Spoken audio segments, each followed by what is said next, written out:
का। हालांकि मैं अमेरिका का शहरी नहीं था, मैंने अमेरिका के साथ वफादारी का हल कभी नहीं दिया था, लेकिन वहां मैं खुल के बात करता था, मुझे कोई गद्दार नहीं कह सकता था। लेकिन जिस मुल्क में मेरे दादा ने अपना सब कुछ छोड़ के पांव रखा, जिस मुल्क के लिए सब कुछ कुर्बान किया, वहां पर एक दफा नहीं 2 दर्जन गद्दारी के मुकदमा आते मेरे ऊपर। पूछा भी नहीं जा रहा, कोई जालिम पूछ भी नहीं रहा कि शहबाज गिल इनको लड़ लोगे। अब आपने अगर मुझे उम्र कैद या आपने मुझे सजाए मौत देनी, वो तो एक पर्चे में ही दे लोगे, तो 2 जान छुड़ाओ। आपने मुझे सजाए मौत देनी, दे दे, जान छुड़ाएं, क्योंकि मैं इस जिल्लत की जिंदगी में सजाए मौत से कम आपसे नहीं लूंगा। देनी है तो अब आपको मुझे सजाए मौत देनी है। मैं अदालत से मांगूंगा कि मुझे सजाए मौत दी जाए, क्योंकि मैं इस जिल्लत की जिंदगी नहीं जीना चाहूंगा। जो आप मेरे माथे पे लिख रहे हैं, इस्माइल गेल का पोता गद्दार नहीं है इस मुल्क का। आप किस तरह मुझे आपने मारा, मैंने गिला नहीं किया, मैं इतने महीनों से चुप हूं, क्योंकि इधर से उठाऊंगा अपना पेट नंगा होगा।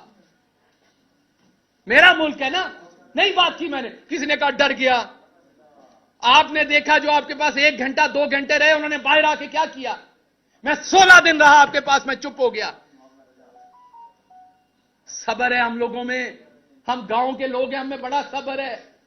हम लगे हुए जख्म भी माफ कर देते हैं, बहुत सब्र है। लार्जर गुड के लिए बहुत कुछ करते हैं हम लोग। मुझे पता है मेरे मुल्क को इसका नुकसान होना है। मुझे मेरी यूनिवर्सिटी ने कहा कि बताओ यहां किसको लिखना है।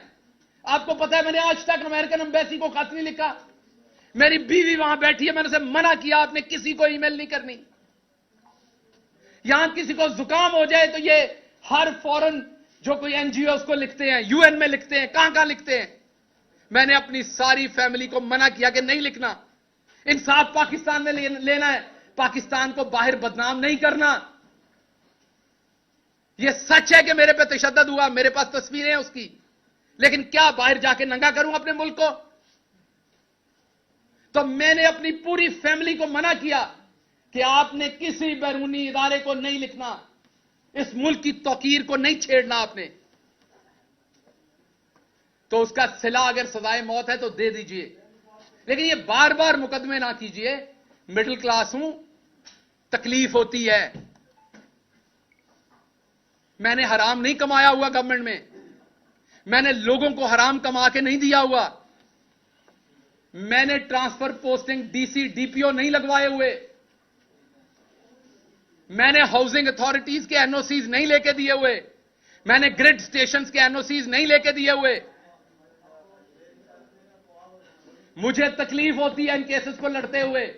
आपने एक बनाया, उसके अंदर 13 दफात है, उसमें सजाए मौत भी हो जाएगी। करवाएं, शौक से जान छुड़ाएं, ताकि आइंदा कोई ये ख्वाब ना देखे, कोई मिडिल क्लास का शख्स ना देखे कि वो ऐवान में जा सकता है। मैं माफी मांगता हूं कि मैंने ये ख्वाब देखा था। मैं माफी मांगता हूं कि मैं आपके बराबर समझता था अपने आप को। आप काश मुझे शुरू में दुत्कार देते, आप मुझे शुरू में मेरी औकात बताते।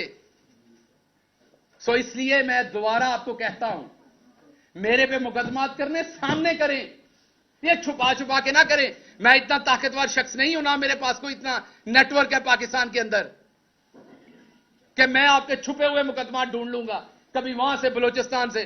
वो मैंने जहां पे मेरे पे मुकदमा किया, मैंने देखा है वो 22 घंटे की मुसाफत है। तो उससे बेहतर नहीं आप इधर ही सजाए मौत दिलवा दें। मेरे घर वालों को लाश लेने की भी आसानी होगी, वहां से उस जेल से कैसे लाश लेके आएंगे। तो कुछ तो सोचें। या ये जुर्म मेरा ये है कि मैं मिडिल क्लास से हूं, आपने फड़का के रखना है। मैंने कभी नहीं कहा कि किसी, इवन नून लीग के किसी बंदे को आज तक मैंने नहीं कहा कि उसे जेल में डालें। मैं मुजफ्फरगढ़ से निकला, हमारी हुकूमत थी उस शाम को, मैंने कहा मैं सबको माफ करता हूं। आपको मेरी प्रेस कॉन्फ्रेंस याद होगी, मुजफ्फरगढ़ में मुझे पकड़ा गया था, हमारी हुकूमत बन गई थी। मैंने कहा यहां से ऐलान करता हूं, मेरी पार्टी किसी नून लीग वाले को सियासी मुखालफत बयानबाजी में अंदर करेगी, मैं खिलाफ खड़ा हूंगा जाके। अभी भी कहता हूं, हमेशा खिलाफ खड़ा हूंगा। एक तरफ करप्शन करने वाले नवाज शरीफ के बेटे की तस्वीर लीक हो गई थी, कुर्सी पे बैठे साथ टिश्यू पेपर का डब्बा भी था। और मेरी रात के 2 बजे तशद्दुद करके मेरा ये जबड़ा तोड़ के तस्वीरें खींच के मुझे ह्यूमिलिएट करने के लिए रिलीज की गई, इसलिए कि मैं चौधरी नजीर अहमद गिल का बेटा था, मैं मिडिल क्लास था, मेरा कोई रौला डालने वाला नहीं था, मैंने किसी सहाफी को पेट्रोल पंप या उनके प्लॉट नहीं दिए हुए थे, मेरी माफिया नहीं थी। ख्याल करें कुछ, ख्याल करें, ये ला इलाहा इल्लल्लाह मोहम्मद रसूलुल्लाह के नाम पे बना है मुल्क। ख्याल करें कुछ, अगर आम आदमी गलती से पहुंच जाता, ख्याल करें कुछ। बड़े सारे ख्वाब है मेरे गांव के मेरे साथ जुड़े हुए, बड़ी सारी ख्वाहिशें हैं उनकी अभी, और मैंने सब लोगों की तरह उनको डबोया नहीं है। आपने मुझे 16 दिन रखा, आप मुझे दोबारा 16 दिन रखें, मेरे पे एक छींटा करप्शन का निकाल के दिखाएं। पाकिस्तान में आज करप्शन करना नॉर्मल है। मेरी फैमिली ने एक दफा 2000 रुपए का पेट्रोल, सरकारी गाड़ी का 2000 रुपए का पेट्रोल जो है वो प्राइवेट गाड़ी में डाल दिया। मैंने अपनी फैमिली से लड़ाई की, मैंने वो 2000 का पेट्रोल उसी टाइम कैश के साथ सरकारी गाड़ी में डाला। मैंने इबादत समझ के ये काम किया है। सो इसलिए या तो मुझे सजाए मौत दें, ये वाले काम मेरे साथ ना करें। हर दूसरे दिन आप मेरे पे एफआईआर दे देते हैं। मैं राणा सनाउल्लाह साहब उसके बाद कहते हैं कि जी भुगते हैं जी, इनके रोने निकल गए। मैं मास्क मांग रहा था, मैं रो नहीं रहा था। आपका सांस बंद होगा तो आपके मुंह से भी निकलेगी वो चीज। मेरा सांस बंद था। मैं चुप इसलिए हूं कि मैं बोलूंगा तो उसमें बेतौकीरी है। मैं बुजदिली से चुप नहीं हूं, मैं बेतौकीरी से चुप हूं। गुस्सा है अभी मेरे अंदर, मैं किसी अपने के बारे में कुछ गलत ना कह दूं, क्योंकि मैं गलत, आप अपना आपके साथ गलत भी करता है ना, तो आप गलत वापस नहीं कह सकते। जिससे आपने सारी जिंदगी प्यार किया हो ना, आपके साथ वो ज्यादती भी कर जाए तो आप वापस गलत नहीं कहते। मुझे अदराक है कि मेरे मुंह से कुछ गलत नहीं निकलना चाहिए, वरना इससे ज्यादा मेरे साथ और क्या होना है। जो हो चुका है, जो हो रहा है, मेरी आपने पूरी जिंदगी पिछले 6 महीने में तबाह करके रख दी। आप यहां तक नहीं रुके कि आपने मेरी बीवी पे झूठे केसेस बना दिए। मेरी बीवी जो कि एक प्रोफेसर है, पढ़ाती है, वहां पे पढ़ती है, पीएचडी कर रही है, आपने उस पर झूठे केसेस बना दिए ताकि वो पाकिस्तान ना आ सके। मुझे आपने ईसीएल पे डाल दिया ताकि मैं अपनी फैमिली से ना मिल सकूं। सब कबूल है, गद्दार मत कहिए, गद्दार नहीं हूं मैं। और जो करना है वो एक एफआईआर में कर लीजिए, आपके हाथ में है। और मैं आपको बता दूं, मुझे किसी ने नहीं बचाना, मुझे यह भी बताया। अगर फांसी आपने देने का सोच लिया तो लगनी है, मैं हाजिर हूं, क्योंकि मैं बच नहीं सकता। तो मैं अब और क्या सोचूं, तो मैं हाजिर हूं, अब कर लीजिए। अगर जिंदगी इतनी लिखी तो ऐसे सही। लेकिन आपको पता है कि जिस दिन सजाए मौत दी जाती है उस दिन भी नहला के धुला के दी जाती है। उस दिन भी आपको खाना खिलाया जाता है, आपकी किसी सूरत तजलील नहीं की जाती। ये तजलील ना करें कि मुझे पता ही नहीं होता एफआईआर कहां है। मैं हर रोज नई एफआईआर ढूंढ रहा हूं, अदालतों के चक्कर लगा रहा हूं, जी बता दे मेरी एफआईआर कहां है। और आवाज बुलंद करता हूं कि पार्टी के लोग मुकदमे नहीं करते, कहते हैं जी पार्टी पे तनकीद कर रहा है। और भाई मैं बता रहा हूं, मैं असद उमर को देखता हूं, वो हर अदालत की पेशी पे खुद पहुंचे होते हैं। हक किनका लड़ रहे हैं? पंजाब के एमपीएस का, कि जल्दी इलेक्शन हो, और वहां 3 एमपीएस होते हैं, बाकी कोई नहीं होता। तो क्या यह गलत बात है अगर मैं करता हूं तो इसलिए आपके कोई सवालात हैं तो मैं उनका जवाब दूंगा। मैं सिर्फ यह चाहता हूं कि आपने जिस तरीके से फवाद चौधरी के केस में 4 दफा हाईकोर्ट के जज की बेतौकीरी की, इंडियन सुप्रीम कोर्ट फैसला दे चुकी है 124A पे। बंदयाल साहब, आप शान है पंजाब की, पाकिस्तान की, बड़ी बड़ी आपसे तवक्कुआत है। दुनिया की बेस्ट यूनिवर्सिटी से पढ़े हुए हैं। Please move your pen. अगर आप अभी जस्टिस नहीं करेंगे ऑनरेबल जज साहब, तो कब करेंगे? अगर इंडियन सुप्रीम कोर्ट हटा सकती है, अंग्रेज जो हमारे ऊपर गासिब था, हम जिसके गुलाम थे, वो कहता था इस केस में आप गद्दार हैं, अब तो ये हमारा अपना मुल्क है, अब हम गद्दार कैसे हो गए? या फिर बता दीजिए कि ये अभी भी सिर्फ अशराफिया का मुल्क है।